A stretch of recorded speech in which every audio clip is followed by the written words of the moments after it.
Morning बच्चों, कैसे हो आप सब लोग। उम्मीद करता हूँ सब घर पर बैठे हुए अच्छे अपनी पढ़ाई जारी रख रहे हो। ठीक है, सब लोग मेहनत कर रहे हो ऑनलाइन क्लासेस के अंदर। आपके साथ हम लोग भी मेहनत कर रहे हैं, आपको daily time to time video बना के अपलोड कर रहे हैं। आपका ज्ञान धीरे धीरे बढ़ना चाहिए, नए नए टॉपिक्स आपके सामने आते जा रहे हैं और धीरे धीरे आप देख रहे हो कि सिलेबस आगे जाता जा रहा है। फर्स्ट चैप्टर लगभग कंप्लीट होने का आ गया, कुछ टॉपिक्स बचे हुए हैं। हम लोगों ने अब तक 10 टॉपिक क्लियर कर लिए। हमारा जो 10वां टॉपिक आपको जैसे कि याद होगा क्या था, अध्यारोपण का। आपने अच्छी तरह पढ़ा होगा, उम्मीद करता हूँ। उसके जस्ट मैंने तुरंत बाद न्यूमेरिकल भी आपको दिए थे। ठीक है, लेकिन आज का जो इम्पोर्टेंट टॉपिक है वो टॉपिक नंबर 11 और उस टॉपिक का नाम है विद्युत क्षेत्र। आ रही बात समझ में आपको। आज का जो टॉपिक है वो है टॉपिक नंबर 11, जिसे कि आप कह सकते हैं विद्युत क्षेत्र। आज उस विद्युत क्षेत्र के बारे में हम बात करते हैं जिसके ऊपर इस चैप्टर का नाम रखा गया है, क्योंकि आप जानते हैं चैप्टर फर्स्ट जो आप पढ़ रहे हैं उस चैप्टर फर्स्ट का भी नाम क्या है, विद्युत क्षेत्र। और आज इसी चैप्टर का जो नाम है उसी का टॉपिक बन के आ चुका है, वो है विद्युत क्षेत्र। देखिए, अलग अलग आप लोग को सब बताते होंगे, आपने सुना भी होगा छोटी क्लासों के अंदर विद्युत क्षेत्र। ठीक है, आवेश, उससे रिलेटेड गुणधर्म, उसकी बताई गई विशेषताओं के बारे में पढ़ा होगा। तो उसमें एक विशेषता आती है उसका विद्युत क्षेत्र। ठीक है, आवेश क्या रहता है, विद्युत आवेश एक तरह का क्षेत्र उत्पन्न करता है जिसे विद्युत क्षेत्र कहते हैं। और परिभाषा को हम थोड़ा आगे पढ़ते तो हमने देखा था कि गतिमान आवेश होगा तो वो चुंबकीय क्षेत्र उत्पन्न करेगा। अब बात करते हैं सबसे पहले इसकी परिभाषा की। ठीक है, पहले आप परिभाषा को मैं बोल के सुनाता हूँ और फिर उसे आपको प्रैक्टिकली बोर्ड पे आपको समझाऊंगा।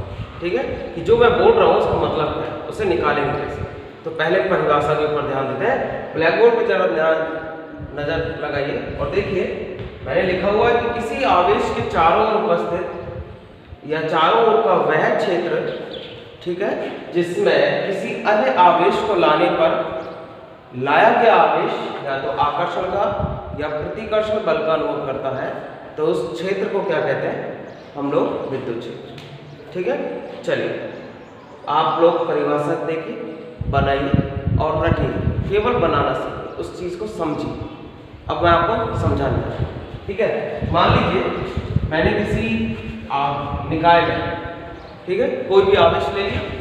ये हमने एक आवेश ले लिया, स्थिर बिंदु आवेश ले लिया प्लस, ये एक निकाय में रखा हुआ है। अब क्या करेगा ये आवेश, अपने चारों ओर एक क्षेत्र बनाएगा। समझ में आया? ये प्रत्येक आवेश, कोई भी बिंदुवत आवेश है, कोई भी स्थिर बिंदुवत आवेश है, वो अपने और चारों ओर क्या उत्पन्न कर लेता है, एक क्षेत्र उत्पन्न कर लेता है। वो कहीं भी हो सकता है, स्पेस में किधर भी हो सकता है। जरूरी नहीं कि उसको कोई विशेष क्षेत्र है कि इसके इस तरफ क्षेत्र है, इस तरफ नहीं होगा, ऐसा नहीं है। ये आवेश क्या करेगा, अपनी उपस्थिति के कारण अपने चारों ओर के वातावरण को प्रभावित करेगा। अब जैसे से प्रभावित करेगा तो इससे होगा क्या, ये दूसरों पे प्रभाव आई बस में। अब जैसे ही ये प्लस क्यू आवेश प्रभाव डालेगा तो कोई ना कोई, ये तो पक्का पता है कि कोई ना कोई प्रतिक्रिया या क्रिया होगी उसकी वजह से। अब कैसे होगी उसको जानने के लिए हम लोग क्या करते हैं, एक कोई ना छोटा सा परीक्षण आवेश लेकर आते हैं Q0। ठीक है, कोई हम छोटा सा एक परीक्षण आवेश Q0 लेकर आते हैं, जैसे आप लोग कहते हो टेस्टिंग चार्ज। ठीक है, इसे कहते हैं परीक्षण आवेश। समझ में आ रही बात। हमने इस प्लस Q के प्रभाव को जानने के लिए क्या किया, एक प्रैक्टिकल करना शुरू कर दिया, एक एक्सपेरिमेंट करना शुरू कर दिया। हम क्या लेकर आए, बाहर से एक आवेश को लेकर आए, और वो आवेश कौन सा है, परीक्षण आवेश। नाम से पता चलता है इसका, ये कोई प्राकृतिक बस आवेश नहीं है, ये बहुत बड़े साइज का आवेश नहीं है, ये केवल परीक्षण आवेश है। इसे हम लोग परीक्षण नाम दिया गया क्योंकि इस पे वो प्रैक्टिकल करते हैं, इस पे टेस्ट करते हैं। ठीक है, अब क्या होगा, जैसे इस आवेश को इसके क्षेत्र में लाया जाएगा तो इस पर एक बल लगेगा, इस पे एक बल, ये बल महसूस करेगा। कूलाम का नियम क्या कहता है, अब तक कूलाम के नियम में पढ़ रहे थे कि दो आवेशों के मध्य बल कार्य कर रहा था, लेकिन यहाँ पे दो आवेश तो है ही नहीं, यहाँ पे तो केवल एक आवेश है। अब ये आवेश क्या करेगा, अपने प्रभाव में से इस आवेश पर एक बल लगाएगा। अब कैसे बल लगाएगा, ठीक है, ये परीक्षण आवेश मैं आपको एक बात नोट लिख दूं, ये इसका जो परिमाण है वो बहुत छोटा है, वेरी स्मॉल। समझ में आया? ये जो परीक्षण आवेश दिया है ये कोई बड़े मान का आवेश नहीं दिया गया, बहुत छोटे स्मॉल मान का आवेश दिया जाता है। ये Q0 आवेश जो है स्वयं कोई विद्युत क्षेत्र उत्पन्न नहीं करेगा। दूसरी बात, Q0 स्वयं कोई विद्युत क्षेत्र उत्पन्न नहीं करेगा, स्वयं कोई विद्युत क्षेत्र उत्पन्न नहीं करेगा। क्यों नहीं करेगा? क्योंकि ये तो इसका मान बहुत छोटा है, केवल परीक्षण के लिए इसे यूज किया जा रहा है। विद्युत क्षेत्र कौन उत्पन्न करेगा? प्लस Q आवेश। अब क्या होगा, जैसे ही ये इसके क्षेत्र में अंतर्गत आएगा तो इस पे बल लगेगा, और वो बल कैसा होगा? वो होगा प्रतिकर्षण बल। क्यों होगा प्रतिकर्षण बल? क्योंकि वो धनात्मक प्रकृति का आवेश। और ये जो परीक्षण आवेश होता है, हमारी फिजिक्स में कंसेप्ट चलता है कि जो परीक्षण आवेश दिया जाता है ये हमेशा धनात्मक प्रकृति का होता है। ये बात नोट कर लेना, ठीक है? परीक्षण आवेश की प्रकृति को धनात्मक माना जाता है फिजिक्स के अंदर, ठीक है? जब भी आप टेस्टिंग चार्ज या परीक्षण आवेश के बारे में बात करेंगे तो उसकी प्रकृति को धनात्मक लेकर ही चलेंगे। अब क्या होगा, धनात्मक आवेश उपस्थित है, इसने अपने चारों ओर एक धनात्मक प्रभाव उत्पन्न कर दिया। अब कोई परीक्षण आवेश जैसे इसके पास लाएंगे तो ये धक्का देगा, इसे बल लगाएगा और क्या करेगा, इसे बाहर की तरफ फेंकेगा। तो Q0 पर जैसे ही बल लगेगा ये बाहर की ओर जाएगा। इसका मतलब क्या है, इसके प्रभाव में जब कोई भी परीक्षण आवेश लेकर आओगे, अगर वो परीक्षण आवेश मान लो यहाँ लेकर आए, इधर से लेकर आए, तो ये आवेश को इधर से बल लगा देगा। अगर इसी तरीके से यहाँ पे कोई परीक्षण आवेश रखा हुआ है, इधर से लेकर आ रहा है तो वो इधर की ओर बल लगाएगा, और इधर से कोई आवेश लेकर आ रहा है तो वो क्या करेगा, ऊपर की ओर फेंक देगा। इसका मतलब क्या है, प्लस Q आवेश, अर्थात इस धनात्मक आवेश की प्रकृति क्या होगी, त्रिज्यीय रूप से बाहर होगी। इसकी जो दिशा होगी बल लगाने की वो बाहर की तरफ होगी, बाहरी त्रिज्यीय बल लगाएगा, ठीक है? अब क्या होगा, जैसे ही आवेश इसके पास आएगा ये प्रतिकर्षण का बल अनुभव करेगा और ये दूर जाएगा। यहाँ तक बात आपको समझ में आ रही है? धीरे धीरे उस चीज को समझिए, कंसेप्ट को समझिए। अगर ये यहाँ पे क्या होता, यहाँ पे हम लोग माइनस की प्रकृति का आवेश ले लेते तो उस समय क्या होता, ये चारों के चारों धनात्मक आवेश अंदर की ओर आते। इसका मतलब है त्रिज्यीय रूप से आंतरिक रूप से ये बल अंदर की ओर आता है, ये खींच लेते हैं इसे आकर्षण बल की वजह से। समझ में आया? ये खींच लेते हैं इसे आकर्षण बल से। ये सब किसकी वजह से हुआ? इसके प्रभाव की वजह से। और ये प्रभाव पड़ क्या रहा है, उसके क्षेत्र में आने। कई बार आप लोगों ने सुना होगा, फिल्मों में एक डायलॉग दिया था, एरिया, ये मेरा एरिया। एरिया का मतलब क्या है, उस व्यक्ति का प्रभाव है उस जगह। अब वो प्रभाव है, इसका मतलब वो प्रभावित कर रहा है अपने आसपास के लोगों को। अब बात करते हैं यहाँ कि क्या ये बल Q0 पर लगने वाला जो बल होगा कुछ दूरी तक होगा, ठीक है? क्या कुछ दूरी तक ये बल लगाएगा जहां तक ये रखा हुआ है? क्या इससे आगे नहीं जाएगा? नहीं, ऐसा नहीं होगा। विद्युत क्षेत्र की जो पॉइंट नोट कर लेना है, कई चीजें नोटबुक में किताबों में नहीं होती, ये हम लोग आपको एक्सटर्नल बाहरी रूप से बता रहे हैं। क्या एक क्वेश्चन होता है, कोई आपसे पूछ सकता है कि प्लस Q आवेश के द्वारा जो Q0 पर लगने वाला बल है वो कुछ दूरी तक ही होगा, ऐसा संभव है? तो उसका आंसर है नहीं, ठीक है? दूरी जो होगी इसका मतलब विद्युत क्षेत्र का प्रभाव अनंत तक होता है। हाँ, ये जरूर बात कहूंगा कि जो प्रभाव है वो कम जरूर होता जाएगा, यानी कि दूरी के बढ़ने के साथ साथ विद्युत क्षेत्र का जो प्रभाव है वो आवेश पर लगने वाला जो प्रभाव दूरी के साथ कम जरूर होता जाएगा, लेकिन शून्य नहीं होगा। ये बिल्कुल वही प्रभाव है जैसे कि कोई मानो स्पेस के अंदर, कोई परिवेश के अंदर विद्युत चुंबकीय तरंगें उत्पन्न होंगी। क्या वो तरंगें दिखाई देती है? नहीं। अगर मैं सपोज इस प्लस Q आवेश को छुपा लेता हूँ तब भी कैसे बल लग रहा है, प्रतिकर्षण बल हो रहा है। आपका आंसर क्या होगा? माना मैंने कुछ समय के लिए कल्पना करता हूँ कि मैंने प्लस Q आवेश को छुपा लिया, तो क्या इस पर बल लगेगा? आंसर क्या होगा? यस, जरूर लगेगा। हमें इसकी उपस्थिति को पता कर रहे हैं, चाहे इसे छुपा लूं चाहे इसे दिखा दूं, लेकिन ये क्या कर रहा है, खुद बल नहीं लगा रहा, अपने चारों ओर एक क्षेत्र उत्पन्न कर रहा है, अपने चारों ओर एक क्षेत्र उत्पन्न कर रहा है। जैसे आपने सुना होगा एक मकड़ी का जाल बन जाता है। क्या मकड़ी हर कीड़े को खींचती है? नहीं, उसका जाल पकड़ लेता है। जैसे कोई कीड़ा, कोई मच्छर, कोई भी उस जाल के पास आता है उसके फंस जाता है। ऐसी क्या करता है, ये अपने चारों ओर एक जाल उत्पन्न कर लेता है, प्रभाव उत्पन्न कर लेता है, और जैसे ही कोई परीक्षण आवेश इसके संपर्क में आता है वो तुरंत इससे प्रभावित हो जाता है। और प्रभावित होने की वजह से क्या होता है, या तो वो इससे दूर चला जाता है, दूसरी प्रकृति, या इसके पास आ जाता है। दूर कब जाएगा, जब ये प्लस आवेश होगा, धनात्मक आवेश होगा, और पास कब आ जाएगा, जब ये माइनस होगा। लेकिन ये बात ध्यान रखिए, नोट दिमाग में रख लीजिए, परीक्षण आवेश कभी भी उसकी प्रकृति का ऋणात्मक नहीं ले सकते। और दूसरी बात, ये इसका मान बहुत छोटा लेंगे। अगर आपने मान बढ़ा दिया तो सपोज क्या होगा, ये खुद अपना प्रभाव विद्युत क्षेत्र उत्पन्न कर देगा, तो इसका प्रभाव जानोगे कैसे, इसका प्रभाव निकलेगा ही नहीं। इसका मतलब ये भी विद्युत क्षेत्र उत्पन्न कर रहा है, ये भी विद्युत क्षेत्र उत्पन्न कर रहा है, तो इसका मतलब कोई भी एक दूसरे के प्रति आकर्षित और प्रतिकर्षित नहीं होगा। तो क्या होगा भाई, हम लोग प्रभाव को समझ नहीं पाएंगे। इसलिए हम परीक्षण आवेश लेते हैं, और ये परीक्षण आवेश बहुत छोटे मान का बहुत छोटा आकार होता है। आई बात समझ में, कंसेप्ट है, देखिए क्लियर कीजिए, आपको समझ में आना चाहिए बिल्कुल विद्युत क्षेत्र होता क्या है, किस तरीके से आप पढ़ेंगे। और एक बात और बता दूं, हम लोग जानते हैं इसे दिया गया था माइकल फैराडे। क्यों दिया था, क्योंकि उसने सबसे पहले थीसिस लिखना शुरू किया था, परिकल्पनाएं देना शुरू किया था विद्युत क्षेत्र के ऊपर। विद्युत क्षेत्र रेखाएं, चुंबकीय क्षेत्र रेखाओं के बारे में सर्वप्रथम बताया था माइकल फैराडे ने, इसलिए उसकी उत्पत्ति का सोर्स माइकल फैराडे को माना जाता है। ठीक है, आप लोग उसके वैज्ञानिक का नाम जरूर याद रखना, भले ये इंपॉर्टेंट नहीं है, पेपर में नहीं आता, लेकिन हमें पता होना चाहिए विद्युत क्षेत्र की सर्वप्रथम परिकल्पना और उसके बारे में कंसेप्ट किसने दिए थे, माइकल फैराडे। ठीक है, आपको समझ में आया। चलिए बेटे, आपने विद्युत क्षेत्र समझा भी, अब बात करते हैं विद्युत क्षेत्र की तीव्रता के ऊपर। तीव्रता और निम्नता, दो शब्द समझ गए ध्यान से। तीव्रता यानी कि इंटेंसिटी, जिसे आप इंग्लिश में कहते हैं, क्या बोलते हो, इंटेंसिटी। ठीक है, विद्युत क्षेत्र की तीव्रता, तीव्रता का मतलब है इंटेंसिटी। इंटेंसिटी का जो सिनोनियम है, जिसे आप कहते हैं पर्यायवाची, वो पर्यायवाची क्या है, पावर।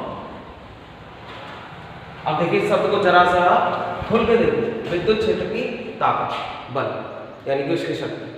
अब तीव्रता का शब्द आपके दिमाग में ज्यादा कंफ्यूजन पैदा नहीं करेगा। अब हमने विद्युत क्षेत्र पढ़ा, विद्युत क्षेत्र की तीव्रता का मतलब क्या है, कोई विद्युत क्षेत्र कितना प्रभावशाली है।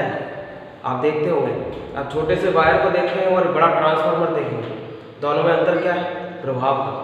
क्योंकि वहाँ पे करंट, यहाँ पे जो आवेश का मान है, धारा का मान कम है, और ट्रांसफार्मर में धारा का मान बहुत ज़्यादा है। इसका मतलब है ट्रांसफार्मर के चारों ओर विद्युत क्षेत्र जो बन रहा है वो प्रभावशाली बन रहा है, बहुत बड़ा बन रहा है। इसका मतलब क्या है, उसकी तीव्रता ज़्यादा होगी। अब तीव्रता को निकालेंगे कैसे, तीव्रता है क्या एक्चुअली, विद्युत क्षेत्र की ताकत को ही, विद्युत क्षेत्र की ताकत को ही उसने तीव्रता का नाम दिया हुआ है। ठीक है, जिसे कि रिप्रेजेंट किया जाता है, दर्शाया जाता है इसके द्वारा, ई वेक्टर के द्वारा, क्योंकि ई से अंतर्गत है विद्युत क्षेत्र। जब वेक्टर साइन आ जाता है सदिश रूप में, तो ये बन जाती है तीव्रता। क्योंकि बल क्या है, मैंने बताया ना, पावर, पावर क्या होता है, एक तरह का बल, और बल कैसी राशि है, सदिश राशि है। तो विद्युत क्षेत्र की तीव्रता भी क्या है, सदिश राशि, इसके पास भी दिशा होती है। और अभी दिशा का ज्ञान हम 4 बिंदुओं के द्वारा समझेंगे। ठीक है, तो चलिए आगे चलते हैं। अब विद्युत क्षेत्र की तीव्रता की परिभाषा क्या है, मैंने कहा, अब देखिए विद्युत क्षेत्र की ताकत यानी कि विद्युत क्षेत्र की तीव्रता उस बल या ताकत के बराबर होती है जो कि एकांक धनात्मक परीक्षण आवेश पर लगा हुआ है। मेरे शब्द को दोबारा सुनिए, मान के चलिए ये कोई क्षेत्र है। अब इस क्षेत्र की ताकत क्या है, ये कितना प्रभावशाली क्षेत्र है, उसके ऊपर बात करेंगे। समझ में आ रही है आपको, धीरे धीरे बात, उस चीज को समझिए मैं क्या कहना चाहता हूँ। अभी मैंने विद्युत क्षेत्र की कंसेप्ट क्लियर किया था, अब बात करूंगा उसकी ताकत के ऊपर कि मानो ये विद्युत क्षेत्र बना दिया मैंने सर्किट। अब ये विद्युत क्षेत्र कितना प्रभावशाली है, इसकी ताकत, इसकी पावर क्या है, इसकी ताकत क्या है वो समझना है। तो उसकी ताकत को या उसकी तीव्रता को दिखाया जाता है ई वेक्टर से। किसी भी विद्युत क्षेत्र की जो तीव्रता है ई वेक्टर से रिप्रेजेंट की जाती है। अब मैंने क्या कहा कि विद्युत क्षेत्र की तीव्रता उस पावर, उस बल के बराबर होती है, लगाए गए बल के बराबर। तो इसका मतलब क्या है, एफ है। बल भी कैसी राशि है, सदिश राशि, दिशा होता। वो बल जो किस पे लग रहा है, किसी धनात्मक परीक्षण आवेश पर। इसका मतलब क्या, परीक्षण आवेश क्या लेते हो आप, Q0। क्या लेते हो, Q0। अगर मान के चलो यहां पर परीक्षण आवेश, अगर ये देखिए आप लोग यहाँ पे कोई परीक्षण आवेश ले लेते हो P बिंदु पर, तो इस P बिंदु पर तीव्रता यानी कि यहाँ से इतनी दूरी पर इस पे तीव्रता कितनी होगी, कितना बल लगा रहा होगा, उसका मान निकालते हैं। तो तीव्रता के अंदर क्या निकालते हैं, विद्युत क्षेत्र का मान। ये ध्यान रखिए, विद्युत क्षेत्र का मान या जिसे आप कहते हो फिजिक्स की लैंग्वेज में परिमाण। तो विद्युत क्षेत्र का मान, परिमाण या उसकी ताकत ही उसकी तीव्रता कहलाती है। तो E वेक्टर किसके बराबर है, F वेक्टर का। अब देखिए ध्यान से, E वेक्टर किसके बराबर है, F वेक्टर का। यानी कि विद्युत क्षेत्र की तीव्रता किसके बराबर क्या कही जा सकती है, विद्युत बल के बराबर या बल के बराबर। वो बल जो किस पे लग रहा है, धनात्मक परीक्षण आवेश। इसका मतलब है किसी भी विद्युत क्षेत्र में रखा हुआ कोई भी धनात्मक परीक्षण आवेश पर लगने वाला बल ही विद्युत क्षेत्र की तीव्रता को प्रदर्शित करता है। ये तो हो गई इसकी परिभाषा, ठीक है। अब समझिए भाई, एक उदाहरण देता हूँ। मैं जितनी जोर से बल लगाऊंगा वही मेरी क्या कहलाएगी, ताकत, और उसी को मैंने तीव्रता कह दी। कोई आदमी कहता है ना जोर से भागो, तीव्र भागो, ये तो सुना होगा अपने हिंदी में कहते हुए तीव्र भागो। तीव्र भागो का मतलब क्या है, उसने अपने शरीर का ताकत का यूज किया। अब जिसके शरीर में जितनी ताकत होगी वो उतना ही तीव्र होगा। इसका मतलब है तीव्रता एक तरह की ताकत है। अब पहला पॉइंट, मैं आप इसके ऊपर कुछ पॉइंट्स लिखूंगा, ठीक है। विद्युत क्षेत्र जो तीव्रता है वो कैसी राशि है बेटा, सदिश राशि, क्योंकि ये बल लगाता है और बल क्या है, सदिश राशि। तो विद्युत क्षेत्र की तीव्रता भी कैसी होगी, पहला पॉइंट सदिश राशि, ठीक है। मैंने इसमें वेक्टर का साइन लगाया हुआ है और वेक्टर का साइन रिप्रेजेंट करता है किसी भी दिशा को, ठीक है। अब दूसरा, विद्युत क्षेत्र की जो तीव्रता है उसका मात्रक क्या होगा, ठीक है। मात्रक देखेंगे हम लोग इधर, तो मात्रक के लिए हम लोग क्या फॉर्मूले का यूज करेंगे, और फॉर्मूला क्या है बेटा, E वेक्टर बराबर F वेक्टर अपॉन Q0। तो बल को किस स्थिति पर प्रदर्शित करते हो आप, न्यूटन से, न्यूटन का मतलब N, और परीक्षण धनात्मक आवेश क्या होता है, आवेश की राशि क्या होती है, कूलम्ब। तो इसका मतलब क्या है, इसे क्या हो गया, न्यूटन अपॉन कूलम्ब। आपकी बुक में एक और मात्रक दे रखा है जिसमें दे रखा है वोल्ट बटे मीटर। ये ध्यान रखिए, आपने V अपॉन, ठीक है, M देखा होगा, लेकिन ये विभव, ये वोल्ट बटे मीटर निकला कैसे, इसके बारे में मैं आपसे बात नहीं करूंगा, क्योंकि ये आएगा विभव के टॉपिक्स के अंदर। वहां आपको समझाई जाएगी कि विभव के द्वारा विद्युत क्षेत्र की तीव्रता का मात्रक बनता है वोल्ट अपॉन मीटर। तीसरी बात, मैं आपको बिंदु में सारी चीजें समझा रहा हूँ। पहले बिंदु में मैंने आपको सारी परिभाषा समझाई, परिभाषा आप लोग नोट कर लेना वहाँ पे। दूसरी बात मैंने आपको बताया विद्युत क्षेत्र की तीव्रता कैसी राशि है, सदिश राशि। क्यों, क्योंकि ये दिशा का ज्ञान कराती है। क्योंकि विद्युत क्षेत्र की तीव्रता एक तरह का बल है और बल एक सदिश राशि है, इसका मतलब है तीव्रता भी एक सदिश राशि है। मात्रक न्यूटन और दूसरा मात्रक वोल्ट अपॉन मीटर। तीसरा, इसका जो विभव होती है जिसे आप इंग्लिश में कहते हो डायमेंशन, क्या होगी डायमेंशन, इसके सूत्र पे दोबारा चाहिए, वो क्या होता है, बल बटे आवेश, ठीक है। देखिए बनाना आना चाहिए आपको, रटना नहीं है। बल बटे आवेश सूत्र होता है, बल की जो विमा होती है आप सबको पता है m1 l1 t-2, और आवेश की विमा क्या होती है a1 और t1। अब आवेश की विमा आप लोग मुझसे ना पूछिए, क्योंकि मैंने आपको पहले भी टॉपिक्स में आवेश की विमा निकालकर बता दी है। एक बार और हिंट दे देता हूँ सबको, I बराबर क्या होता है Q अपॉन T, धारा बराबर आवेश बटे समय। तो आवेश क्या होता है, धारा इंटू समय, ठीक है। तो आप लोग क्या करते हो, यहाँ पे A को क्या, I को किससे रिप्रेजेंट करते हो, A से, और T को रिप्रेजेंट करते हो टाइम से, ठीक है। तो आवेश का मात्रक हो जाता है A1 और T1। अब इसकी विमा को जब आप ऊपर ले जाते हो तो M1 तो ऊपर है, A1 ऊपर जाके किसका हो जाता है -1, L1 ऊपर है, L1 और कहीं नहीं है, तो ये क्या रह जाएगा L1। और देखिए T1 प्लस का है, ऊपर जाते किसका होता है माइनस का हो जाता है, और -2 ऊपर से ऑलरेडी है, तो -2 और -1 -3, तो T की पावर क्या हो जाती है -3। तो ये हो जाती है इसकी। आ रही बात समझ में, पूरा कॉन्सेप्ट मैंने आपको खोल के समझाया अभी, और अच्छी तरह पढ़े आप इसे। फिर से आपको एक बार मैं आपको रिपीट कर दूंगा, ठीक है। पहली बात परिभाषा, विद्युत क्षेत्र की तीव्रता उस लगाए गए बल के बराबर होती है जो एकांक धनात्मक परीक्षण आवेश पर लगता है। दूसरी बात, इसकी सदिश राशि है क्योंकि ये दिशा का ज्ञान कराती है। तीसरा, मात्रक न्यूटन और कूलम्ब और वोल्ट अपॉन मीटर। चौथी होती है विमा, परिमाण का मतलब क्या है, इसमें मान निकाला जाएगा, ठीक है, भौतिक राशियों का, और ये इसकी विमा हो जाती है। आगे बात करते हैं आवेश और विद्युत क्षेत्र बनेगा बिंदु आवेश के कारण। अब उसके बारे में दूसरी वीडियो में देखिए। चलिए अब बात करते हैं विद्युत क्षेत्र की तीव्रता की दिशाओं के बारे में, ठीक है, कि दिशा किस तरफ होगी। तो इसमें देखिए मैंने आपको कंडीशन लिखा हुआ और यहाँ पे मैंने ब्रैकेट में लिखा हुआ 4। तो जो विद्युत क्षेत्र की तीव्रताओं की दिशाओं की जो शर्त होती है वो 4 बिंदुओं से आपकी बुक में दिखाई गई है। उन 4 बिंदुओं को मैं आपको एक्सप्लेन करूँगा। पहला देखिए, अगर किसी धनात्मक परीक्षण आवेश को लिया गया है, इसमें कोई जरूरी नहीं गोलाकार है, अगर केवल एक धनात्मक कोई आवेश ले चुके हैं तो उस आवेश के द्वारा विद्युत क्षेत्र की जो दिशा और बल की दिशा होगी वो कैसी होगी, वो सेम होगी, वो समान होगी, ठीक है, एक ही दिशा के अंतर्गत होगी। जिस तरह बल लगा रहा है उसी तरह विद्युत क्षेत्र लगा हुआ, क्योंकि परीक्षण आवेश जैसे लोगे यहाँ पर अगर कोई परीक्षण आवेश लोगे, और आपको मैंने बता चुका हूँ परीक्षण आवेश हमेशा कैसी प्रकृति का होता है, धनात्मक प्रकृति का। तो वो क्या करेगा, ये धनात्मक आवेश क्या करेगा, इस परीक्षण धनात्मक आवेश को भी धक्का देगा। तो जिस दिशा में बल तीव्रता जा रही है उसी दिशा में बल लगा रही है, यानी कि तीव्रता जो है इसकी पावर इस धनात्मक परीक्षण आवेश की तरफ है। समझ आया? तो विद्युत क्षेत्र की जो पावर है, बल है, वो इस परीक्षण आवेश की तरफ है, और परीक्षण आवेश जा किधर रहा है, इसी की दिशा की ओर, आगे की ओर, अपने गंतव्य स्थान पर। तो इसका मतलब क्या है, विद्युत क्षेत्र की तीव्रता की दिशा और लगाए गए बल की दिशा परीक्षण आवेश पर वो समान होती है, पहले केस के अंदर। दूसरे केस पर आ जाएंगे, अगर मैंने अपना आवेश ऋणात्मक मान का माना है, ठीक है, अगर किसी ऋणात्मक आवेश की वजह से कोई विद्युत क्षेत्र उत्पन्न हो रहा है इसके चारों, देखिए ब्लैक बोर्ड में हम लोग क्या है, एक ही तरफ दिखा रहे हैं। अब आपके दिमाग में ये नहीं आना चाहिए कि सर हमेशा दाएं हिस्से में बार बार दिखा रहे हैं। आप यहाँ दिखा सकते हैं, ऊपर दिखा सकते हैं, बाएं ओर दिखा सकते हैं, नीचे की ओर दिखा सकते हैं। अब दिखाने को तो ब्लैक बोर्ड में चारों ओर दिखा सकता हूँ, लेकिन इसे एक तरफ इसलिए दिखाया जा रहा है आपको समझना, ठीक है।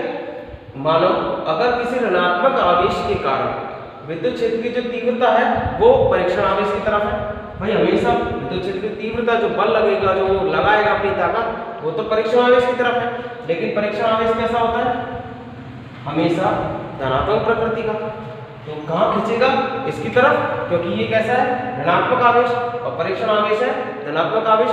तो खींचेगा बल से अपनी तरफ से, तो वो लगा तीव्रता जो होगी वो कैसी होगी, असमान होगी, ठीक है ना, नॉट सेम। यहाँ पे देखिए नॉट सेम, यानी कि समान नहीं होगी। आगे आपको धीरे धीरे बात समझना। अब बात करते हैं, अगर मैंने अपना बिंदु आवेश लिया है और वो गोलाकार प्रकृति का, एक गोलाकार प्रकृति का आवेश। तीसरी शर्त में क्या कह रहा है, अगर मैंने लिया गया स्थिर बिंदु आवेश जो है वो गोलाकार धनात्मक प्रकृति का है। तो देखिए धनात्मक प्रकृति आपको दिखाई दे रही होगी, ये गोला है, डायग्राम में जरूर आपको बहुत बड़ा दिखाई दे रहा होगा, लेकिन एक छोटा सा धनात्मक गोलाकार प्रकृति का एक आवेश है। अब मानो ये अपने चारों ओर क्या उत्पन्न करेगा, विद्युत क्षेत्र। अब ये कंसेप्ट को हम पढ़ के आए, अभी हमने पढ़ा कि अपने चारों ओर क्या उत्पन्न करेगा, विद्युत क्षेत्र। यहाँ भी हो रहा होगा, यहाँ भी हो रहा होगा, चारों ओर विद्युत क्षेत्र उत्पन्न करेगा।